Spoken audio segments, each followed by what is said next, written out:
Nope, let me back up a little bit more. When he's, Right here. right there, yeah. They've watched the movie so many times. You want to see your Gigi dance? She can dance. They know exactly where to find the scenes that make them laugh and the ones that make them cry. Tyler Perry's film The 688 is History Meets Hollywood, bringing global attention to a true story many had never heard of until now. I am Captain Charity Adams. Welcome to the Women's Army Corps. But for the 3 generations of family members you see here, this film represents a family matriarch and the more than 800 women of color she served with during World War II, finally getting the recognition they deserve. It's just still surreal that it's all happening. Oh, I'm thrilled. I'm thrilled it's gotten the recognition that it has. I am so glad that the world is starting to know the history of the 688 and to know the history of my mother as well, as far as what she did. Their mother, grandmother, and great-grandmother is Elizabeth Bernice Barker Johnson, a North Carolinian with ties to the Piedmont who served in the 688 Central Postal Directory Battalion, the only black and women of color U.S. Women's Army Corps unit deployed overseas in World War II. Actress Kylie Jefferson portrays her in the Netflix film under a slightly different character name of Bernice Baker. The one dancing right there, she's portraying Gigi. I think she did an awesome job. And now that I know that my mother liked the jitterbug, it just makes it that much more special to see that. From lighthearted moments like those to the ones that can be tough to watch, they appreciate how the film is reaching a new audience and highlighting how these women had to complete what seemed like an impossible assignment once in England. Get years' worth of backlog mail back on track for soldiers and their families. An extremely complicated task they were given just 6 months to complete. I interviewed Ms. Johnson about this in 2019. We had mail stacked up. It was pitiful. And I said, I just can't believe this. Some of the soldiers said they had not received mail for 6 months.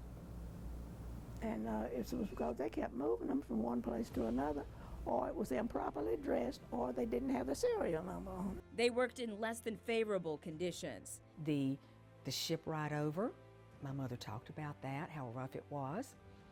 When they got to King Edward's School, that was a mess. That was true. Yet the women remained diligent, strategizing to work in 3 8-hour shifts 7 days a week. Sometimes we work as late as 11, 12 o'clock at night, but we had to get it done. And they did, sorting more than 17 million pieces of mail, not in 6 months, but in 3. And that's not including the years of backlogged mail they got on track in less than 6 months in France. It was hard. I'm not going to tell anybody it was easy. It was not. But I said the people out there on the front line, they're having a harder time than we are. And sometimes we could even hear those bombs falling. It was work worthy of a hero's welcome home. And I'm not bragging, but I feel like I did a good job. If you could have seen that mail room, all the mail backed up for the number of years it had been backed up. They were sent there to fail, and they proved them wrong. But a celebration didn't happen. Instead, they went on with their lives, many rarely mentioning their major accomplishment in service to their country. She's like the other ladies. They did not talk about being in the war. I was probably in middle school, and I found a box that had her medals in it. And I asked her, I said, what are these? Where did you get these? I didn't really know much until I was about to join the military, and she said, oh, you know, I was in the Army. One thing they always knew is the high value Ms. Johnson and her family placed on a quality education, something that had its limits for the Elkin native, where Cynthia says black children could only go to the 8th grade. Ms. Johnson's parents sent her and her sister to Winston-Salem. They both graduated from Atkins High School. The military allowed Ms. Johnson to serve her country and get the education she yearned for. That was the one thing that my mother really wanted to do, was to get her college education and to go on to be a teacher. I mean, that was just embedded in her. And I think once she got that GI money, And I knew she was not going to let it go to waste. Ms. Johnson put her education to use in several places in the Piedmont, including at Patrick Central School in Stuart, Virginia, where she taught and drove a school bus. She also taught in Surrey and Wilkes counties across her more than 30-year career. Her daughter says she was the first African-American teacher in Elkins City Schools. Teaching in the segregated South brought its share of racism. You know, there were white children that mistreated her. The superintendent mistreated her. And so to go from serving your country and doing this wonderful thing to being treated like you're so low, yeah, she did talk about it. It wasn't until Ms. Johnson was in her late 90s the family started to see public recognition for her service. In 2018, she was one of only 5 women of the battalion honored at the dedication ceremonies for the monument in Fort Leavenworth, Kansas, including getting the parade they never had, organized by the 6 Triple Eight Monument Committee. Thank you for your service. Then in 2019, 70 years after graduating from what was then Winston-Salem Teachers College, she walked across the stage at Winston-Salem State University's graduation at the age of 99.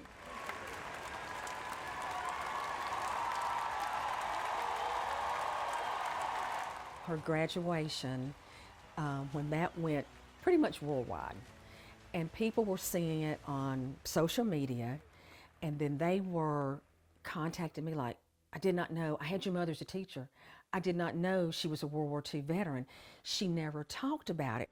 That was the same year she received the Audie Murphy Award in Washington, D.C. at the American Valor, A Salute to Our Heroes event. Sadly, Ms. Johnson did not live to see Tyler Perry's film.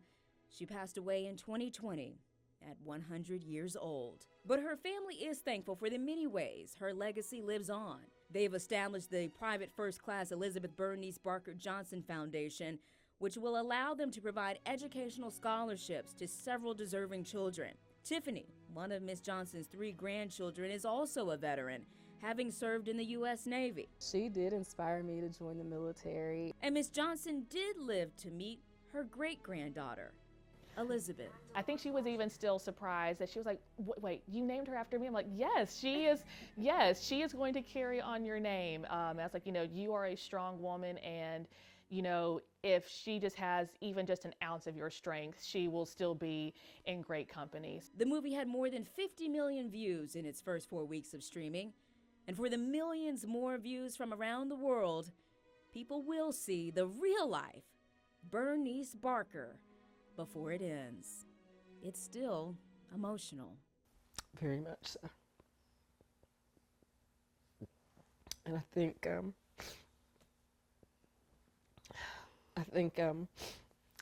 it really touched me.